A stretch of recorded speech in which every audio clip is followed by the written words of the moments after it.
Hi guys, I'm Shailendra and welcome back to Career Sharks. जितना हम बात करें बॉडी बिल्डिंग के बारे में, जितना भी तक हमने बात करी, जितना हमने इंटरव्यूज देखे हैं, हमने करे हैं, उनमें से आज हम आपको मिलवाने वाले हैं one of the best female athletes in India and the first women in India who has won the pro card. तो आज हम आपको मिलवाने वाले हैं सोनिया शर्मा जी से. जितना हम बात करें इनकी लाइफ के बारे में, इनके करियर के बारे में, वो उतना ही कम रहेगा. तो without delaying further guys, let me introduce you to Sonia ji. Thank you so much, आज आपने टाइम दिया. प्लीज थोड़ा सा बताइए अपने बारे में हमारे व्यूअर्स को. जी, जैसे कि आपने बता ही दिया है कि I am the first woman body builder from India who has one IFBB pro card for fitness category. That is the main thing, because pro card a lot of athletes हैं हमारे यहाँ इंडिया में from जिन्होंने अलग-अलग category से pro card लिया हुआ है. बट फिटनेस कैटेगरी को हमारे इंडिया से कोई वुमन चूज नहीं करती है. कोई वुमेन चूज नहीं करती है. ऐसा क्यों? वैसे कोई वुमेन चूज नहीं करती? एक्चुअली जो फिटनेस कैटेगरी है वो थोड़ी सी चैलेंजिंग है, जिसमें हमारा बॉडी ट्रांसफॉर्मेशन के साथ साथ हमारा मसल फ्लेक्सिबिलिटी एंड स्ट्रेंथ को मेजर किया जाता है. अच्छा. इन a very attractive performance.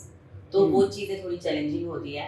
And fitness category में 30% ही आपका बॉडी ट्रांसफॉर्मेशन देखा जाता है. सिर्फ 30% बॉडी ट्रांसफॉर्मेशन, 70% आपका परफॉर्मेंस राउंड होता है जो आपका completely flexibility, muscular strength and in सब चीजों पर. जैसा हमने कुछ आपका वीडियो YouTube पे देखा जिसमें आपकी कुछ परफॉर्मेंस थी. बहुत बहुत ही सही है मैम. मैम कुछ चीजें जो आपसे पूछना चाहेंगे कि अगर हम इंडिया में, अगर हम फीमेल्स की बात करें, वुमेन एथलीट्स की बात करें, या वुमेन एम्पावरमेंट की अगर हम स्पेसिफिकली बात करें, आज भी ना हमारी कंट्री में ऐसे बहुत सारी जगहें हैं. स्टेट्स के नाम नहीं लूंगा, सिटीज के नाम नहीं लूंगा, पर इंडिया में आज भी बहुत सारी ऐसी जगहें हैं जहाँ पर बेटियों को बोला जाता है कि नहीं बेटा, बेटी इनफैक्ट आप घर पे रहो, घर का काम सीखो, या ज़्यादा से ज़्यादा उनको ग्रेजुएशन करा दी जाती है और उसके बाद उनकी शादी कर दी जाती है. आपने जिस एरा में आई थिंक अभी 2018 में स्टार्ट करा. 2018 पे आई थिंक अभी सिर्फ 2 साल 3 साल पहले की बात है सिर्फ ये. हम अगर 2-3 साल पे अगर हम पीछे जाएं, तब भी उस टाइम पे कुछ ऐसा होता था कि बेटियों को नहीं बेटा आप घर पे रहो, घर के काम सीखो. तो आपने कैसे शुरुआत करी है सारी? और स्पेशली I'm sorry मैं आपको इंटरप्ट कर रहा हूँ, और अगर मैं स्पेशली अगर आपके बैकग्राउंड के बारे में बात करूँ, आप हरियाणा से हैं. हरियाणा से होते हुए, I think Haryana Bhiwani, very true, Haryana Bhiwani से होते हुए कोर हरियाणा होते हुए इस लेवल पर आना कैसे हुआ ये सारी चीजें? देखो, लाइफ तो ऑब्वियसली है ही चैलेंजिंग. हाँ जी. आप चाहे किसी की भी लाइफ को देख लो, हर किसी की लाइफ में चैलेंजेस तो होते ही. बिल्कुल. ठीक है. और जहाँ तक हम बात करें फीमेल्स की, तो मेट्रो सिटीज की फीमेल्स को फिर भी ये कहीं ना कहीं फ्रीडम्स हैं. बट आज भी अगर आप दूसरे इलाकों में जाते हो या दूसरे स्टेट्स और एरियाज में अगर मूव करते हो, तो आप यही देखोगे कि हर फीमेल्स को यही बेसिक्स सिखाया जाता है कि आपको ये नहीं करना है, आपको ये नहीं डालना है, एंड बेटा आप ये ऐसा कुछ मत करो, वो क्या कहेंगे, आपको वहाँ नहीं जाना, अकेले नहीं जाना है, a lot of things. बिल्कुल बिल्कुल. तो देखो, मैं भी ऐसे ही माहौल से उठकर यहाँ आई हूँ. तो देखो ये मैम, ये एक सबसे बड़ा सवाल यही है कि आपने उन सारी चीज़ों को कैसे मैनेज करा. आई एम श्योर बहुत सारी रिस्ट्रिक्शंस होती हैं. यहाँ पर चीज़ें मैनेज नहीं होती. यहाँ पर समटाइम्स हमें इन चीज़ों से बाहर निकलना ही पड़ता है. हाँ जी. ठीक है. या तो आप मान लो इन चीज़ों को, एंड उन चीज़ों को मान के आप अपनी लाइफ को बिल्कुल सिंपल बना दो, या फिर आपका सच में ही ड्रीम्स हैं और आपको नहीं पूरा करना है, बट ठीक है प्रॉब्लम्स आ रही है तो फेस तो करना ही पड़ेगा. प्रॉब्लम्स आ रही हैं. एग्जैक्टली. तो सेम चीज़ें मेरे साथ भी थी. मैं जब छोटी सी थी, गाँव में रहती थी, तो छोटे से ही मेरी मॉम ने मुझे बताना शुरू कर दिया था, बेटा घर से बाहर नहीं जाना है, बेटा उनसे बात नहीं करना है, ठीक है, आपको ऐसे नहीं खड़ा होना. इनफैक्ट बैठने के तौर तरीके भी बताए जाते थे. बिल्कुल बिल्कुल, आज भी ऐसा देखा जाता है. एग्जैक्टली. अच्छा, हम लोगों को गांव में टीवी अलाउड नहीं होता ना. हाँ जी. एट दैट टाइम पे लड़कियों को टीवी अलाउड नहीं होता. और ऐसा क्यों वैसे? अब ठीक है, वो लोग बोलते थे, पर एट दैट टाइम पे हमने कभी क्वेश्चन नहीं किया. बट कई बार गुस्सा आता था तो बोलते थे कि मम्मा क्यों नहीं देख सकते हम. नहीं, पापा और भैया और लोग देख रहे हैं टीवी, तो आप लोग नहीं, मतलब आपने नहीं देखना, आप मेरे साथ किचन में आओ, आप किचन के काम में मेरा हाथ बटाओ करो. अच्छा. तो ये सब चीजें रहती थी. छोटी सी उम्र होती थी, तभी से घर का पूरा काम करना. मेरी mom actually eight that time पे टेलरिंग वर्क कर रही थी, तो मैं उनके साथ खुद स्टिचिंग करती. मैं 6th इयर्स मतलब 6th क्लास में हुआ करती थी. आई रिमेम्बर दैट कि एट दैट टाइम पे मैं मोम के साथ मिलकर कपड़े सिला करते थे लोगों की। मेरी मोम ने ना बचपन में एक ही चीज़ सिखाई थी, हाँ जी, कि बेटा आप ना हर चीज़ का हुनर सीखो। हाँ जी, एक लड़की में हर चीज़ का हुनर होना चाहिए। हम्म, इन फ्यूचर आपको कभी भी ज़रूरत पड़े कि आपको फाइनेंशियली आपको अपनी फैमिली को सपोर्ट करना है, हाँ जी, तो आपको आना चाहिए। बिल्कुल बिल्कुल इसके सही लिए ज़रूरी नहीं है कि आपको घर से बाहर जाके करना है, आप घर में रहकर भी अपने हुनर को यूज़ करके आप अपनी फैमिली को आगे चला सकते हो। बिल्कुल, उन्होंने मुझे ये चीज़ इसलिए सिखाई क्योंकि मेरी मोम ने वही स्ट्रगल अपनी लाइफ में किया है। हाँ जी, तो मेरी मोम चाहती थी कि आज मैंने अपनी लाइफ को संभाला है जिस तरीके से, हाँ जी, मेरी बेटी को आगे जाके वो चीज़ की दिक्कत ना हो। बिल्कुल। आई थिंक हर एक माँ बाप के सपने ही रहते हैं, जो प्रॉब्लम जो हमने फेस करी है, जी, जो स्ट्रगल हमने फेस करा है, वो हमारे बच्चे ना करें। एग्जैक्टली। आई थिंक उन्हीं सारी चीज़ों को देखते हुए आपकी मदर ने आपको इन सब ये सारी चीज़ें सिखाई। जी, एंड अपार्ट फ्रॉम दैट अगर हम एजुकेशन की बात करें तो मैंने 10th मेरे गांव में ही किया है, हाँ जी, एंड 12th के लिए मुझे मना कर दिया गया था। 12th के लिए आपको मना कर दिया गया था? जी, क्या 12th आपको के लिए 12th मुझे करनी मना है? कर दिया गया। इनफैक्ट मतलब मेरी फैमिली मेम्बर्स ने ही बोला कि लड़की है, क्या करोगे आप पढ़ाकर, उसने करना तो घर का ही काम है, शादी वादी करनी है, घर के ये- काम करने हैं, बच्चे संभालने हैं, सो नो नीड। बट मेरी मोम का था हाँ। कि नहीं मुझे पढ़ाना है। तो आपकी मदर ने इस चीज़ के लिए फाइट करी? एग्जैक्टली, मेरी मॉम ने मेरे लिए मेरी लाइफ में हाँ जी, हर जगह पर मुझे सपोर्ट किया। आई थिंक बहुत बहुत ही अच्छी बात है ये। यार पर इन सब में अगर देखा जाए ना, आज भी जैसे आपने बताया 10th के बाद आपको मना कर दिया कि नहीं आगे बस नहीं पढ़ना आगे, और मेरा 11th छूट गया, हाँ जी, फिर 12th किसी तरीके से हमने ओपनली थोड़ा सा हाँ जी। बातचीत करके हाँ घर जी। से तो 12th किया किसी हम्म। तरीके से। देन अगेन चैलेंज कि आपको कॉलेज नहीं करना है, बिकॉज कॉलेज के लिए सबसे बड़ा चैलेंज था कि गांव से सिटी की तरफ मूव करें। बाहर जाना पड़ेगा। एग्जैक्टली, हाफ एन आवर और 45 का वे है, आपको गांव हाँ से जी। पहले बाहर जाना है एंड देन कॉलेज करना है। SD कॉलेज आपके गांव Yeah, के right. पास में बहुत फेमस है। मेरी लाइफ का सबसे टर्निंग पॉइंट आप कह सकते हो। तो कॉलेज स्टार्ट हुआ एंड कॉलेज का फर्स्ट डे मेरे लिए बहुत चैलेंजिंग था जब मैंने रखा कर, हाँ जी, क्योंकि जहाँ लड़की एक लड़की से ही बात नहीं कर सकती है और उसके लिए गांव से बस के अंदर बाहर आना कॉलेज तक आना एंड और कॉलेज तक आना तो बहुत बिल्कुल। चैलेंजिंग था ये बहुत सब। चैलेंजिंग है वो चीज़। एंड मेरे को कॉलेज में मेरे को एक मैम मिली, हाँ जी, उनका नाम है मिसेस सुभाष धमीजा। हाँ जी, मेरी लाइफ की she is the idol. she is the one who changed your life। Yes मैं हाँ जी। उनकी जितनी भी तारीफ करूँ हाँ ना जी। कम। मैं अपनी लाइफ में हर चीज शायद मेरे माइंड से स्किप हो सकती है, बट वो मेरे माइंड से कभी स्किप नहीं होती। क्योंकि आई थिंक वो उन्होंने उस टाइम पर आपको सपोर्ट करा सपोर्ट भी और किया। डायरेक्शन दिखाई आपको। एग्जैक्टली, उन्होंने ना वो मेरी एक्चुअली इंग्लिश की लेक्चरर थी। हाँ जी, मैंने जब इंग्लिश का लेक्चर अटेंड किया हाँ था जी। कॉलेज में एडमिशन के बाद, तो उन्होंने जस्ट नॉर्मल एक स्पीच दी थी, मतलब हम सब बैठ के क्लास हाँ में, जी। तो उन्होंने एक स्पीच दिया था जो मुझे अच्छा लगा। उन्होंने ये भी बोला कि अगर कोई फीमेल मतलब कोई भी लड़की अगर चाहे तो आप मुझसे डायरेक्ट भी आके बात कर सकते हो अपनी बिल्कुल। किसी भी प्रॉब्लम्स के बारे में या कुछ हाँ भी जी। ऐसा जो आप डिस्कस करना चाहते हैं। हाँ जी, तो आई डोंट नो मुझे क्या मन में आया, मैं उनके कैबिन में गई। हाँ जी, तो मैंने जाकर उनको बोला कि मैम आपने जो भी आज लेक्चर में बताया बोला मुझे ना बहुत इंस्पायरिंग लगा, मुझे बहुत अच्छा लगा। सो मेरा मन किया कि मैं आपसे आकर मिलूं। तो उन्होंने फिर मेरे बारे में सारी डिटेल्स ली, कैसे क्या है, तो मैंने उन्हें बताया। फिर लकीली वो कॉलेज की डांस टीम को हैंडल करती थी। हाँ जी। जी तो क्या क्या ये स्टेप था वो ऐसा जहाँ पर आपका थिएटर स्टार्ट हुआ? एग्जैक्टली, आप ये चीज़ बोल सकते हैं। तो उन्होंने मुझे बोला कि आप ऑडिशन दो, हाँ जी, आप मेरे से आकर मिलो मेरे डांस हाँ जी। कैबिन में एंड देन आप ऑडिशन दो, आप फिर मेरे साथ रहो। हाँ जी, एंड उससे मोस्ट इम्पोर्टेंट थिंग उन्होंने मुझे ये समझाया कि बेटा आप लड़की हो बट ये आपकी कमजोरी नहीं है, ठीक है? आप बाहर आ रहे हो, आपकी फैमिली में अगर ऐसा कुछ हुआ है तो आप बोल्ड बनो, बिल्कुल, आप अपने डिसीजंस को अपने शेयर करो, अगर कुछ नेगेटिव है उस पर भी डिबेट करो, बिल्कुल, बिल्कुल, ठीक है? बट सिर्फ कह देने से ही रुकना नहीं। बिल्कुल, बिल्कुल सही कहा आपने। जी, तो उन्होंने मुझे बहुत समझाया था, तो उनकी बातें ना यहाँ आज भी वो चीजें हैं। मैं उस मोमेंट को याद करती हूँ तो मैं बहुत आज इमोशनल हो जाती हूँ, मैं बहुत इमोशनल हो जाती हूँ। तो वहाँ से मेरा स्टार्ट हुआ, मैंने ऑडिशन दिया, मैं डांस की टीम में सिलेक्ट हुई as a singer. That's amazing. तो आप सिंगिंग भी करते हैं? जी, एट दैट टाइम पे मैं एज अ सिंगर वहाँ मैंने डांस टीम को ज्वाइन किया। हाँ जी। And then again challenge because dance team हमारी आउट ऑफ सिटी जाती रहती थी for a day, for 2 days, for a week as well.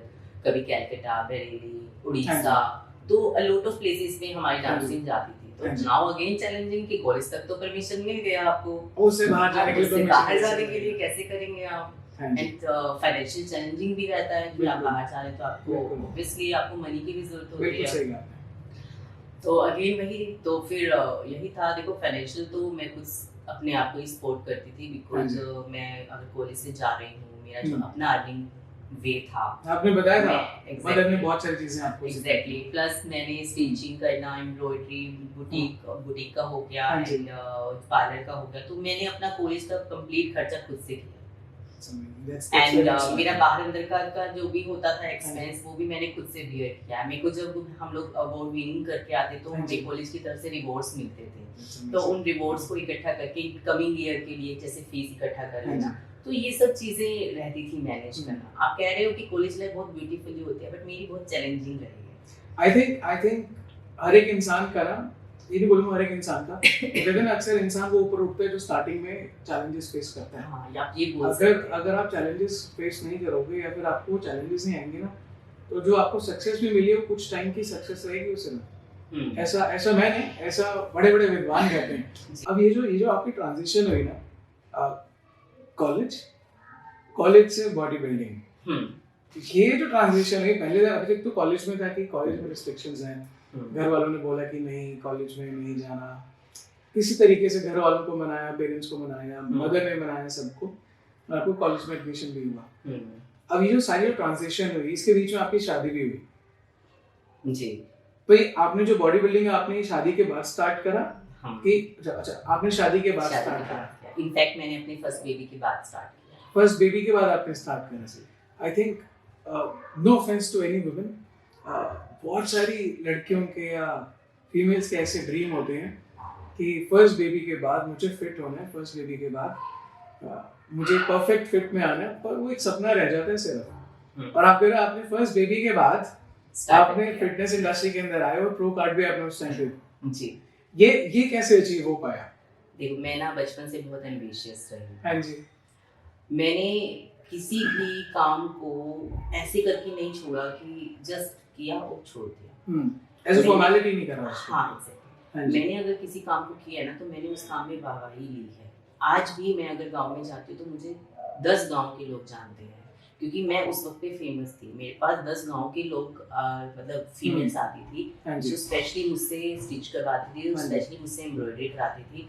And many girls को तो मैंने एज अ ब्राइडल रेडी किया जब मैं खुद एक लड़की थी। हाँ जी।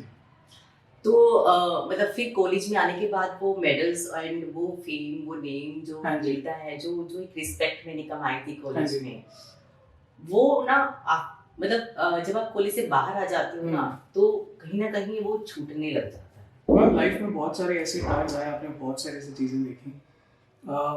हम थोड़ा फोकस करेंगे आपके करंट जो भी आप कर रहे हैं, क्योंकि ये चीज़ भी अगर हम आज अपनी सोसाइटी में बात करें ना, फीमेल्स को लेकर, वुमेन्स को लेकर के ये इतना उस चीज़ को इम्पोर्टेंस नहीं दी गई है। अगर हम बात करें प्रो कार्ड होल्डर्स की, तो इंडिया में जो मेल प्रो कार्ड होल्डर्स हैं वो आज एक अलग ही लेवल में, वो लेवल ही अलग हो जाता है। और अगर हम बात करें फीमेल एथलीट्स की, जैसे कि आप, मैं ये नहीं बोलूँगा कि लाइट नहीं है, बहुत लाइम लाइट है ma'am, but I am pretty sure आप डिफरेंस जरूर उसको गेज कर सकते हो। तो ऐसा क्यों है वैसे? देखो वही यहाँ पर भी बात ना एक डिफरेंस की आ जाती है, एक मेल एंड फीमेल। अब अगर आप ये बात कर रहे हो कि एक नेम एंड फेम की, प्रो कार्ड हमारे और भी हैं, मेल्स प्रो कार्ड्स भी हैं, एथलीट्स हैं, तो अब अगर मैं आपको मेरा एक्सपीरियंस शेयर करूँ तो इन 2019 जब मैंने अपना ये pro card in fitness category मैंने जो विन किया है, तो at that time we are 7 peoples इन जैली, ठीक है, जिसमें से हम 4 वुमेन्स थी एंड 3 मेल पर्सन्स। तो अगर आप उनकी प्रोफाइल अगर आप चेक करेंगे ना तो जो सेलिब्रेशन पॉइंट होता है, हाँ जी। देखिए जीत की खुशी सभी को होती है, बिल्कुल बिल्कुल सही कहा आपने। दिल सभी में होता है, बिल्कुल सही। हमें भी उतनी ही खुशी थी जितनी मेल एथलीट को थी। हाँ जी। बट थिंग इज दिस कि आज मेल एथलीट जीत कर जब अपनी सिटी में जाता है, अपने एरिया में जाता है, अपने घर में जाता है, तो उसके लिए प्री प्लान बहुत से सेलिब्रेशंस रेडी होते हैं। माला डालना, प्रॉपर तरीके से घर के अंदर लेके जाना, माँ आरती तक उतारती है। हाँ जी। क्या हम लोग वो डिजर्व नहीं करते? बिल्कुल डिजर्व करते हैं। मैं यही चीज इसलिए पूछ रहा हूँ क्योंकि ये जो डिफरेंस देखा जाता है, डिफरेंस बहुत है, बहुत डिफरेंस है सर। अचीवमेंट दोनों सेम है। एग्जैक्टली। अगर आप वही चीज अगर आप फीमेल की प्रोफाइल उठाकर देखेंगे, हाँ जी, कोई भी सेलिब्रेशन नहीं मिलेगा। बात करते ये जो सेलिब्रेशन रहता है, ये डिफरेंस क्यों रहता है वैसे? ऐसा क्यों है वैसे? आपको क्या लगता है? डिफरेंस एक मेंटालिटी का है। हाँ जी। हम कहते हैं कि आज वुमेन्स मेंस के बराबर है, हाँ जी, गर्ल्स और बॉयज में डिफरेंस नहीं है, हाँ बट जी। डिफरेंस हम लोग ही क्रिएट करते हैं। आप मनोज पाटिल को देख लीजिए, हाँ जी। उन्होंने कितने टाइम से स्ट्रगल किया है। आप बिल्कुल। विकी को देख लीजिए, बिल्कुल, ठीक है, आप राजेश यादव जी को देख हाँ जी, लीजिए, हाँ ठीक है। आप किसी का भी प्रोफाइल आप देखोगे ना, a lot of peoples are there जिन्होंने कम से कम 5 साल हाँ जी। इस प्रो कार्ड को जीतने के लिए वो लगातार कॉम्पिटिशंस खेलते आ रहे हैं, ठीक है। सेम लाइक दैट फीमेल्स भी काफी टाइम से कॉम्पिटिशंस खेलती आ रही हैं, हाँ जी। ठीक है। तो प्रो कार्ड जीतना it's not a piece of cake, absolutely. And अगर कोई जीत रहा है तो डेफिनेटली इतना बड़ा सेलिब्रेशन बनता है। वी आर वेरी हैप्पी कि मेल्स एथलीट्स का सेलिब्रेशन इतना हुआ, बट आल्सो वांट ना कि हमने भी मेहनत किया है। ऐसा नहीं है कि हमने मेहनत का एक्नॉलेजमेंट होना चाहिए। एग्जैक्टली। तो शादी हो गई है तो इन-लॉज की रिस्पांसिबिलिटी कि वो करें या ना करें, ठीक है। अब उस टाइम पे पेरेंट्स क्या करेंगे? पेरेंट्स अगर कुछ करना चाहते हैं तो उनके गांव के सरपंच बोलते हैं जी बेटी तो ब्याह गई, अब उसका हमारे से क्या बोल। तो आपको ऐसा लगता है कि ये सारी चीजें कहीं ना कहीं ये जो आज हमारी सोसाइटी की जो थॉट प्रोसेस है, सेलिब्रेशंस हो गए या फिर शादी की बात हो गई या फिर पढ़ाई की बात हो गई, इन सबको कहीं ना कहीं हमारी सोसाइटी का थॉट प्रोसेस है वो इम्पैक्ट कर रहा है एक इंडिविजुअल की लाइफ को। बिल्कुल। और हर एक फैमिली को सोसाइटी से ऊपर उठ करके सोचना पड़ेगा अपने बच्चों के बारे में। एग्जैक्टली। तो ये जो पेरेंट्स जो अभी जो इंटरव्यू देख रहे हैं, उन पेरेंट्स के लिए क्या मैसेज है? मैं पेरेंट्स को एक ही चीज बोलूंगी, देखिए लड़का है चाहे लड़की है, हाँ जी, अगर वो कुछ भी अचीव करते हैं तो उनके पीछे वो बहुत मेहनत करते हैं। बिल्कुल बिल्कुल। अगर उस मेहनत का उनको आप एप्रिशिएशन नहीं दोगे तो कहीं ना कहीं अंदर से टूट जाएगा, ठीक है। जब हमारे अपने की यहाँ थपकी मिलती है ना, हाँ जी, वो हमें 10 कदम आगे पहुंचा देते हैं। बिल्कुल बिल्कुल सही कहा आपने। एक बच्चा पेरेंट्स के नाम से तो हमेशा जानता है कि ये बेटा उनका है, हाँ जी। बट जब जिस दिन आप ये सिचुएशन लेके आते हो कि ये उनके माँ बाप हैं, ठीक है, कि भाई आज मेरे पेरेंट्स को मेरे नाम से अगर जाना चाह रहा है कि सोनिया शर्मा की मॉम है, सोनिया शर्मा के पापा हैं, हाँ जी, so it's a big achievement for parents. बिल्कुल बिल्कुल सही कहा आपने।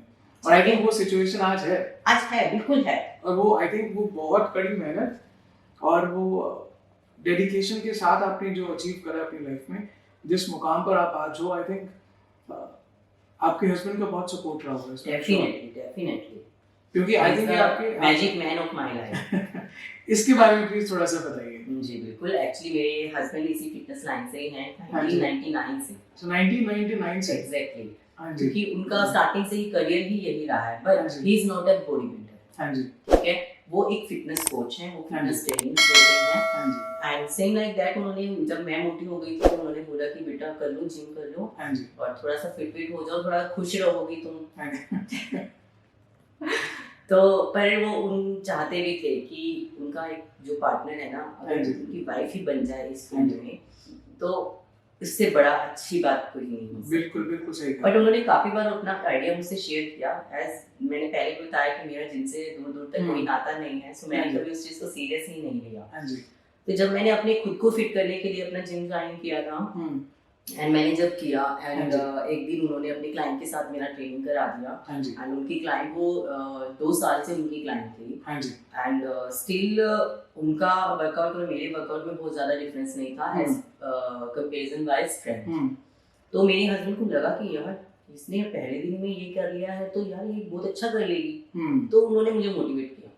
तो आपका जो ये जो बॉडी बिल्डिंग का मैं बात करूँ, फिटनेस में इंडस्ट्री में आने का, हाँ, जो सारा जो कोर जो स्टार्ट हुआ, ये इंस्पिरेशन, मोटिवेशन या फिर जो पुश, ये आपके हस्बैंड से आया? बिल्कुल वहीं से आया है मुझे। बट एट दैट टाइम मुझे वो चीज़ फील नहीं हुई बिकॉज मेरा कोई प्लान ही नहीं था इस फील्ड का। तो how do you feel now? How do you feel when you go to the places where you go as a jury? अगर जूरी जाते हो वहाँ पर अवार्ड्स देते हो आप, हाउ डू यू फील? आपको ऐसा लगता है कि कभी मैं भी उस स्टेज पे थी जहाँ पे मुझे अवार्ड्स मिलते थे, आज मैं उस मुकाम पर आ चुकी थी जहाँ पे मैं अवार्ड्स दे रही हूँ? कैसा लगता है? ये वाली फीलिंग कैसे आती है? अरे ये फीलिंग तो बिल्कुल ही माइंड ब्लोइंग होती है।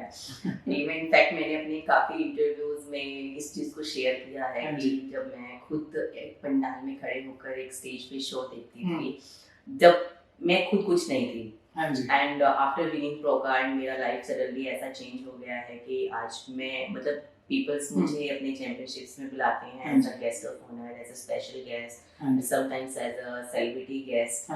तो बहुत अच्छा लगता है, बहुत अच्छा लगता है, बहुत ही अच्छा लगता है। आई थिंक इसके पीछे जो इतनी कड़ी मेहनत, आई थिंक उसका एक नतीजा है आज आप इस मुकाम पर हो। इसको लेकर के भी एक मैसेज जो आज आप जितनी लड़कियां जो आज ये इंटरव्यू देख रही हैं, उनको क्या मैसेज देना चाहोगे? मैं फीमेल्स को ना बस एक ही मैसेज दूंगी। हाँ जी। वो ये है कि अपने ड्रीम, अपने पैशन को हाँ जी इतना सही बनाकर चलो कि नेगेटिव पीपल्स को एक उंगली भी करने की हिम्मत ना हो।